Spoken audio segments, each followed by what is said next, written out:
Welcome to degree IT academy channel. ఈరోజు మనం what is computer registers, explain the types of computer registers అనే question గురించి చూద్దాము. ఈ క్వశ్చన్కి సంబంధించిన పీడిఎఫ్ కోసం www.degreeitacademy.in అనే వెబ్సైట్ని విజిట్ చేయండి. వీడియో కనుక నచ్చినట్టయితే లైక్ చేయండి, షేర్ చేయండి, సబ్స్క్రైబ్ చేసుకోండి. What is computer register? A computer register is a small high-speed storage location inside the CPU used to store data, instructions, addresses and intermediate result temporarily during program execution. So computer registers అంటే ఏంటంటే registers అనేవి CPU లోపల ఉండే చిన్న అతి వేగంగా పనిచేసే memory లొకేషన్స్ని మనం రిజిస్టర్స్ అంటాం. ఇవి ఏం చేస్తాయంటే డేటాని, అలానే ఇన్స్ట్రక్షన్స్, మెమరీ అడ్రసెస్, అదేవిధంగా ఇంటర్మీడియట్ రిజల్ట్ ఏదైతే వస్తుందో ఆ రిజల్ట్ని టెంపరీగా స్టోర్ చేయడానికి ఈ రిజిస్టర్స్ అనేవి ఉపయోగపడతాయి. వీటి వల్ల CPU యొక్క వర్క్ అనేది చాలా స్పీడ్గా జరగడానికి రిజిస్టర్స్ ఎంతో ఉపయోగపడతాయి.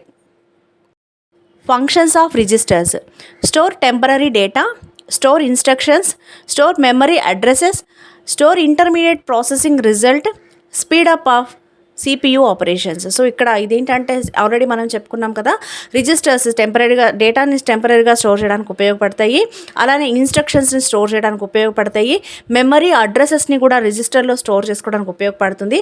అదేవిధంగా ఇంటర్మీడియట్ ప్రాసెసింగ్ రిజల్ట్ ఏదైతే ఉంటుందంటే, ఫర్ ఎగ్జాంపుల్ మనం ఆల్రెడీ CPU గురించి చెప్పుకునేటప్పుడు CPU ప్రాసెస్ చెప్పుకున్నాం. అంటే ఇచ్చిన డేటాని యాస్టీస్గా తీసుకొని దాన్ని మెమరీలోకి పంపిస్తుంది, మెమరీ నుంచి కంట్రోల్ ALUలోకి పంపిస్తుంది. ఇలా డేటా ట్రాన్స్ఫర్ అయ్యేటప్పుడు వచ్చే ఇంటర్మీడియట్ రిజల్ట్ ఏదైతే ఉంటుందో ఆ రిజల్ట్ని స్టోర్ చేయడానికి ఈ రిజిస్టర్స్ అనేవి ఉపయోగపడతాయి.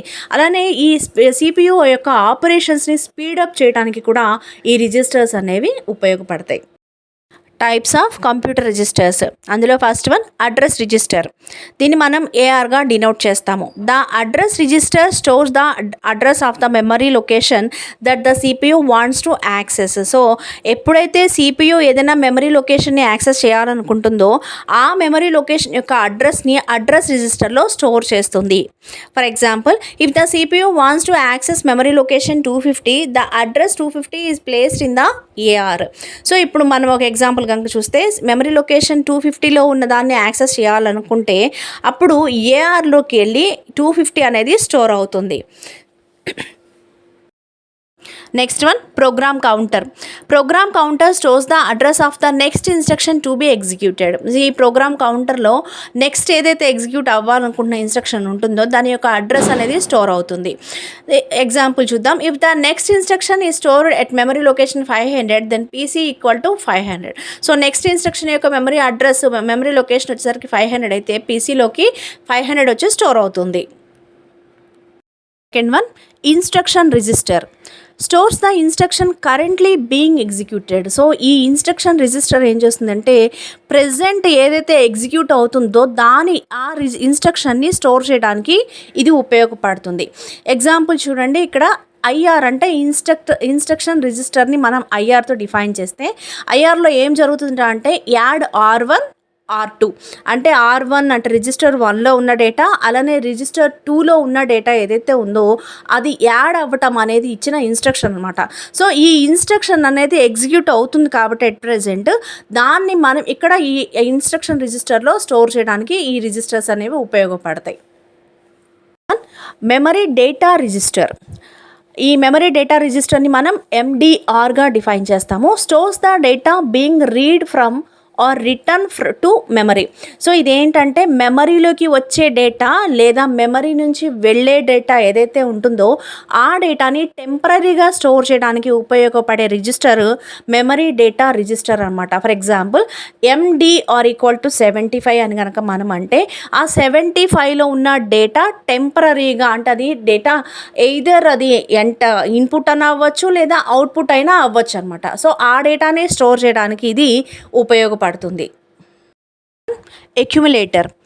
Accumulator stores intermediate arithmetic and logical result. So ఇదేం చేస్తుందంటే అక్యుములేటర్ అనేది అర్థమెటిక్ లేదా లాజికల్ రెండు, అర్థమెటిక్ కావచ్చు లేదా లాజికల్ ఆపరేషన్స్ చేసిన తర్వాత వచ్చే ఇంటర్మీడియట్ రిజల్ట్ ఏదైతే ఉంటుందో దాన్ని స్టోర్ చేయడానికి ఈ అక్యుములేటర్ అనేదాన్ని ఉపయోగిస్తారు. ఇక్కడ ఒక ఎగ్జాంపుల్ ఇచ్చాం చూడండి, AC = AC + B. So already ఏసీలో ఒక వాల్యూ అనేది స్టోర్ అయ్యి ఉంది, ఏసీ వాల్యూ. ఈ బి అనేది ఏంటంటే అక్యుములేటర్, అంటే కొత్తగా వచ్చిన రిజల్ట్ ఏదైతే ఉందో ఆ రిజల్ట్ని ఇక్కడ మనం బీగా కన్సిడర్ చేస్తాం అనమాట. ఆ వాల్యూని కలపడానికి, ఏసీలో ఆ వాల్యూని కలపడానికి ఈ అక్యుములేటర్ అనేది ఉపయోగపడుతుంది. అంటే ఈ అక్యుములేటర్లో ఉండేది ఏంటంటే ఇంటర్మీడియట్ రిజల్ట్ అనమాట. ఆ రిజల్ట్ ఇక్కడ మనం బీగా ట్రీట్ చేస్తాము. ఆ వచ్చినది ఆల్రెడీ ఉన్న ఏసీ వాల్యూకి యాడ్ అవ్వటము దీని meaning. Next one, general purpose registers. General purpose registers can be used by the CPU to store data, addresses and intermediate result during program execution. So ఈ general purpose registers ని మనం CPU ఎప్పుడైతే execute చేస్తుందో, ప్రాసెస్ని execute చేయడం start చేస్తుందో ఆ టైంలో దాని అవసరాన్ని బట్టి డేటా అనేది, అడ్రస్ కానివ్వండి, లేకపోతే ఇంటర్మీడియట్ రిజల్ట్ ఏదైతే ఉందో దాన్ని స్టోర్ చేసుకోవడానికి ఈ జనరల్ పర్పస్ రిజిస్టర్స్ అనే వాటిని యూజ్ చేస్తారు. బేసికల్గా ఇక్కడ మనకి ఎగ్జాంపుల్గా చెప్పాలంటే R0, R1, R2, R3 అని చెప్పేసి ఈ రిజిస్టర్స్ని మనం యూజ్ చేసుకుంటూ ఉంటాం. అయితే ఇక్కడ ఏంటంటే R తోటి మనం ఎందుకు డిఫైన్ చేస్తున్నామంటే రిజిస్టర్ని R తోటి డిఫైన్ చేస్తున్నాం కాబట్టి, డినోట్ చేస్తున్నాం కాబట్టి ఆర్ అని చెప్పేసి అంటాం. అలా కాకుండా మనం వేరే నేమ్స్ కూడా పెట్టుకోవచ్చు. డిపెండ్స్ ఆన్ ప్రాసెసర్ యొక్క ఆర్కిటెక్చర్ని బేస్ చేసుకొని మనకు కావాలంటే మన పేర్లతో కూడా దాన్ని స్టోర్ చేసుకోవడానికి అయితే అవకాశం ఉంది. సో మెయిన్గా ఈ జనరల్ పర్పస్ రిజిస్టర్స్ యొక్క ఫంక్షనాలిటీ ఏంటంటే టెంపరరీగా డేటా ఆర్ ఇంటర్మీడియట్ రిజల్ట్ని స్టోర్ చేయడానికి దీన్ని ఉపయోగిస్తారు. Next one, stack pointer. The stack pointer stores the address of the top of the stock.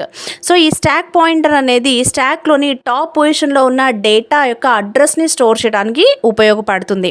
The stock is commonly used for function calls, returns addresses, temporary data, local variables. So ఈ స్టాక్లో function calls కానివ్వండి, return addresses కానివ్వండి, అలానే temporary data కానివ్వండి, ఇలాంటి information అంతా store చేసుకోవడానికి ఈ స్టాక్ పాయింటర్ అనేది ఉపయోగపడుతుంది.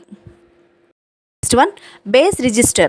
The base register used a base address used to calculate the effective address of an operand. So ఈ బేస్ అడ్రస్ని ఉపయోగించి CPU మెమరీలో రిక్వైర్డ్ డేటా ఏదైతే ఉంటుందో ఆ రిక్వైర్డ్ డేటా యొక్క ఎఫెక్టివ్ అడ్రస్ని క్యాలిక్యులేట్ చేయడానికి ఈ బేస్ రిజిస్టర్ అనేది ఉపయోగపడుతుంది. One, index register. The index register is used to modify an address by adding an index value. So ఈ ఇండెక్స్ రిజిస్టర్ ఎందుకోసం వాడతామా అంటే అడ్రస్ని మాడిఫై చేయడం కోసం, అది కూడా ఇండెక్స్ వాల్యూని ఉపయోగించి అడ్రస్ని మాడిఫై చేయడం కోసం దీన్ని వాడతాం. It is especially useful when accessing arrays, tables, list or consecutive memory locations. So ఇది ఈ టేబుల్స్ అంటే యారేస్ కానివ్వండి, లిస్ట్ కానివ్వండి, టేబుల్స్ కానివ్వండి, ఇలా కాన్సిక్వేటివ్ మెమరీ లొకేషన్స్ ఏవైతే ఉంటాయో వాటిలో ఈ ఇండెక్స్ రిజిస్టర్ అనే దాన్ని ఉపయోగిస్తారు. ఒక ఎగ్జాంపుల్ చూద్దాం. If the starting address of an array is 1000 and then index is 3, the CPU can use the index value to access another element of array. So ఇక్కడ సపోజ్ మీరు ఏ ఆఫ్ 3ని కనుక మీరు modify చేయాలి అనుకుంటే ఈ ఇండెక్స్ స్టార్టింగ్ వాల్యూ ఎంత 1000 అన్నాం, index కాదు, యారే స్టార్టింగ్ వాల్యూ ఎంత 1000. సో ఏ ఆఫ్ 0లో ఉండే వాల్యూ ఎక్కడికి వెళ్ళి, మెమరీ లొకేషన్ ఎక్కడికి వెళ్ళి స్టోర్ అవుతుంది అంటే 1000లోకి వెళ్ళి స్టోర్ అవుతుంది. ఇప్పుడు మనం మాడిఫై చేయాల్సిన ఎంత వాల్యూ అంటే 3. సో ఇండెక్స్ వాల్యూ ఎంత 3. సో ఇప్పుడు మనకి ఎఫెక్టివ్ అడ్రస్ ఏదవుతుంది అంటే base address plus index register. So base address ఎంత 1000, ఇండెక్స్ రిజిస్టర్ ఎంత 3.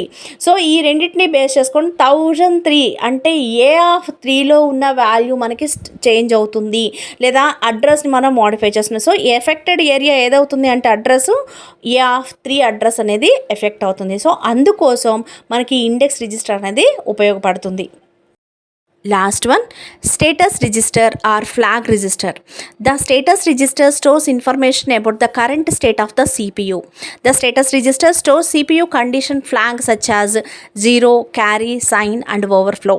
ఈ స్టేటస్ రిజిస్టర్ ఏం చేస్తుందంటే CPU యొక్క అర్థమెటిక్ మరియు లాజికల్ ఆపరేషన్స్ చేసేటప్పుడు ఆ ఆపరేషన్స్ యొక్క రిజల్ట్ ఏదైతే ఉంటుందో దాని ఇంపార్టెంట్ ఇన్ఫర్మేషన్ని ఫ్లాగ్ రూపంలో స్టోర్ చేస్తుంది. ఈ ఫ్లాగ్స్ వచ్చేసరికి మనకి 0, క్యారీ, సైన్ అండ్ ఓవర్ఫ్లో అనే ఫ్లాగ్స్ని ఇది యూజ్ చేస్తుంది. ఉంటుంది. అయితే ఆ జీరో అవేంటో చూద్దాము. జీరో అంటే రిజల్ట్ ఈజ్ జీరో అని, క్యారీ అంటే క్యారీ ఈజ్ జనరేటెడ్ అంటే ఇది సెట్ అవుతుంది, సమ్ రిజల్ట్ క్యారీ అవుతుంది అని చెప్పేసి ఇన్ఫర్మేషన్ ప్రొవైడ్ చేస్తుంది. సైన్ ఫ్లాగ్ వచ్చేసరికి మనకి సైన్ ఆర్ నెగిటివ్ అని ఉంటుంది. రిజల్ట్ ఈజ్ నెగిటివ్ అంటే రిజల్ట్ నెగిటివ్ అయితే ఇండికేట్ చేయడానికి ఇది ఉపయోగపడుతుంది. అలానే ఓవర్ఫ్లో, అథమెటిక్ ఓవర్ఫ్లో జరిగినప్పుడు ఇండికేట్ చేయడానికి దీన్ని యూజ్ చేస్తారన్నమాట. సో ఈ విధంగా సిపియు యొక్క ఆపరేషన్స్ యొక్క రిజల్ట్ని ఇది స్టేటస్ని చూపిస్తుంది. వీడియోకి సంబంధించిన పీడిఎఫ్ కోసం www.degreeitacademy.in అనే వెబ్సైట్ని విజిట్ చేయండి. పీడిఎఫ్ అవైలబుల్గా ఉంటుంది. వీడియో కనుక నచ్చినట్లయితే లైక్ చేయండి, షేర్ చేయండి, సబ్స్క్రైబ్ చేసుకోండి. Thank you for watching.